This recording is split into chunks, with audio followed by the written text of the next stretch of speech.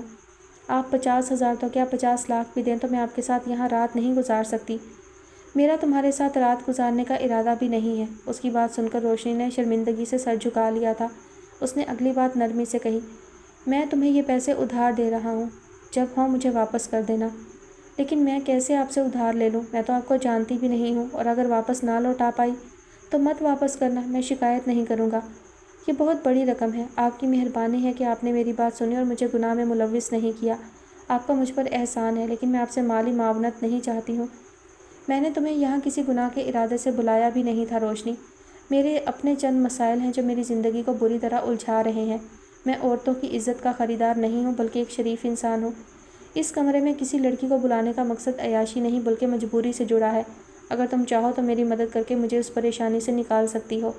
وہ بہت الجھا ہوا لگ رہا تھا۔ آپ کو ایسی کیا پریشانی ہے؟ روشنی کو اب اس شخص سے خوف نہیں آ رہا تھا، اس لمحے وہ اسے بہت مایوس اور بکھرا ہوا لگا تھا۔ میں نے اپنی بہن سے جھوٹ بولا تھا کہ میں شادی کر چکا ہوں اور اس ماہ کے آخر میں وہ اپنے بچوں کے ساتھ میری بیوی سے ملنے آ رہی ہے۔ آپ نے ان سے یہ جھوٹ کیوں بولا؟ بس سچویشن ہی کچھ ایسی ہو گئی تھی، تو اب آپ ان کو سچ بتا دیں۔ یہ سب اتنا آسان نہیں ہے، اگر تم چاہو تو میری ایک مدد کر سکتی ہو۔ تمہیں میرے ساتھ میرے گھر چند دن میری بیوی بن کے رہنا ہوگا۔ جی، یہ آپ کیا کہہ رہے ہیں؟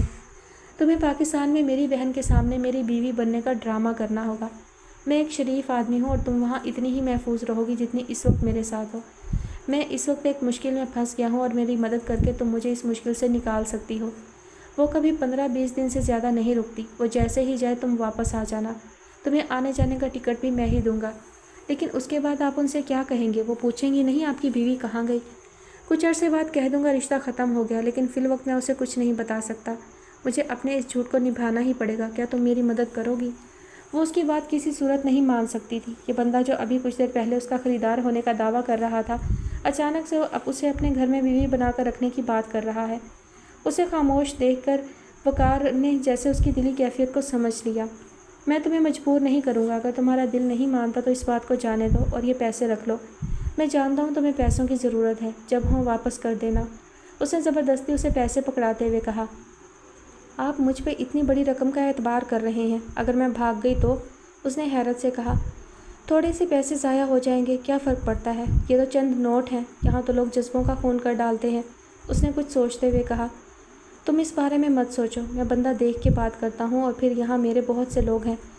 تم بھاگ گئی تو میرے لیے تمہیں لوکیٹ کرنا اتنا بڑا مسئلہ نہیں ہے۔ بہت پرسکون انداز میں وہ اب مسکراتے ہوئے اسے بتا رہا تھا، میری 1 ماہ کی چھٹی باقی ہے۔ امی نے منع کر دیا تھا کہ خواہ خرچہ ہو جائے گا، اس لیے پاکستان نہیں جا سکی۔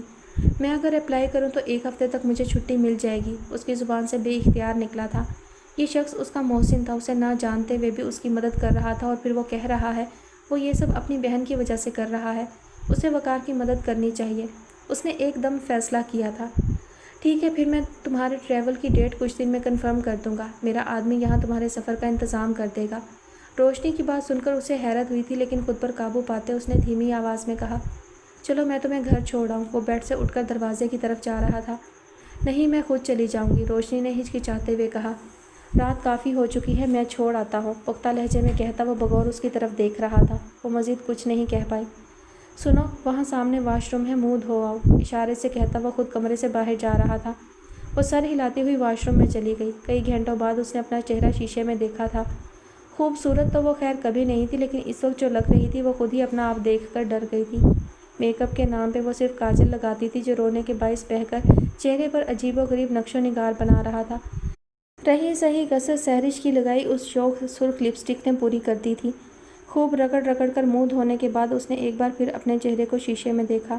اس بار اسے تسلی ہوئی تھی۔ اپنے کھلے ہوئے لمبے بالوں کو سمیٹتی وہ کمرے سے باہر نکل آئی تھی۔ وقار نے روشنی کو اس کی بلڈنگ کے باہر ڈراپ کیا تھا۔ اس کا کانٹیکٹ نمبر اور پتہ وہ اپنے پاس محفوظ کر چکا تھا۔ اپنے کمرے میں جا کر روشنی نے سب سے پہلے وضو کیا اور 2 نفل شکرانے کے ادا کیے۔ اللہ نے اسے کتنی بڑی پریشانی سے بچا لیا تھا۔ اسے معجزوں پر یقین آ گیا تھا۔ یہ معجزہ ہی تو تھا جو وقار کی صورت میں ایک فرشتہ بھیج کر اللہ نے اس کی عزت کی حفاظت کی تھی۔ وہ کوئی شیطان بھی ہو سکتا تھا اور آج رات کے بعد وہ کسی کو منہ دکھانے کے قابل نہ رہتی۔ بہت دیر تک سجدے میں گری وہ اللہ کا شکر ادا کرتی رہی تھی۔ آئمہ کو فیس کے پیسے وہ بھجوا چکی تھی۔ صابرہ اور آئمہ کے رویوں نے اسے ایک بڑا سبق دیا تھا۔ وہ لوگ اس کی محنت کی کمائی کو بہت آسانی سے خرچ کر رہے تھے۔ اس نے اس دوران ان سے کوئی رابطہ بھی نہ کیا تھا کیونکہ وہ دل ہی دل میں ان سے ناراض تھی، لیکن وہ جانتی تھی وہ ان سے بہت دن تک ناراض نہیں رہ پائے گی۔ سحریش سے اس کی ملاقات نہیں ہو پائی تھی۔ اس کو کال کرنے پر ہر بار اسے اس کا نمبر بند ملتا تھا۔ وہ روشنی کے ساتھ اتنا گھٹیا کھیل کھیل سکتی تھی یہ وہ سوچ بھی نہیں سکتی تھی۔ سحریش اچھی طرح جانتی تھی کہ روشنی ایک مضبوط کردار کی لڑکی ہے اور روپوں کے عوض خود کو بازار میں کبھی نہیں لائے گی۔ اس نے پچھلے 2 سال میں روشنی کو بہت قناعت اور استقامت کا مظاہرہ کرتے دیکھا تھا۔ اندر ہی اندر وہ روشنی کی اس خوبی سے بری طرح خائف تھی، اور یہ رقابت اس وقت اور بھی بڑھ گئی تھی جب روشنی نے اس کے پیسوں سے کھانا کھانے سے انکار کر دیا تھا۔ اب جو روشنی نے اسے مالی مدد مانگی تو اسے قدرت کی طرف سے روشنی کو نیچا دکھانے کا ایک موقع مل گیا تھا۔ اس کو بازار میں لا کر وہ اسے ٹھیک اسی مقام پر لے آئی تھی جہاں وہ خود کھڑی تھی۔ تم نے میرے ساتھ ایسا کیوں کیا؟ تم جانتی ہو تمہاری اس حرکت کے لیے میں تم پر کیس کر سکتی ہوں۔ روشنی سے 1 ہفتے بعد سحریش کی ملاقات ہوئی تو بہت غصے میں اس نے کہا تھا، ایک تو میں نے تمہاری مدد کی ہے اور تم الٹا مجھے پولیس کی دھمکی دے رہی ہو۔ یہ تم بھی جانتی ہو اور میں بھی کہ یہاں کی پولیس غیر ملکیوں کے تمام معاملات میں کتنی غیر جانبدار رہتی ہے۔ وہ اس کی بات سے محظوظ ہوتے ہوئے ڈٹائی سے بولی تھی، سحریش میں نے تمہارا کیا بگاڑا تھا جو تم نے میرا سودا کر دیا اس شخص کے ساتھ؟ وہ دھیمی آواز میں بولی تھی، یہ تو تم اپنے آپ سے پوچھو کہ تم نے میرا کیا بگاڑا ہے۔ کتنی ذلت نظر آتی تھی مجھے تمہاری نگاہوں میں اپنے لیے اس دن جب تم نے میری ڈنر کی آفر کو ٹھکرا کر حرام کی کمائی کا طعنہ مارا تھا۔ اس دن سے میں نفرت کرنے لگی تھی تم سے۔ اپنی پارسائی اور مضبوط کردار پہ بڑا ناز تھا تمہیں۔ میں نے سوچا کیوں نہ تمہیں بھی اس ذلت کا مزہ چکھاؤں۔ ویسے تمہارا کام تو ہو گیا ہوگا، کافی مالدار آدمی تھا۔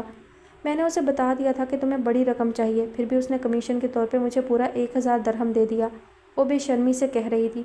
اس کی بات سن کر وہ شاک رہ گئی تھی۔ لعنت ہے تم پر سحریش، ایک عورت تو کیا تم تو انسان کہلانے کے بھی لائق نہیں ہو۔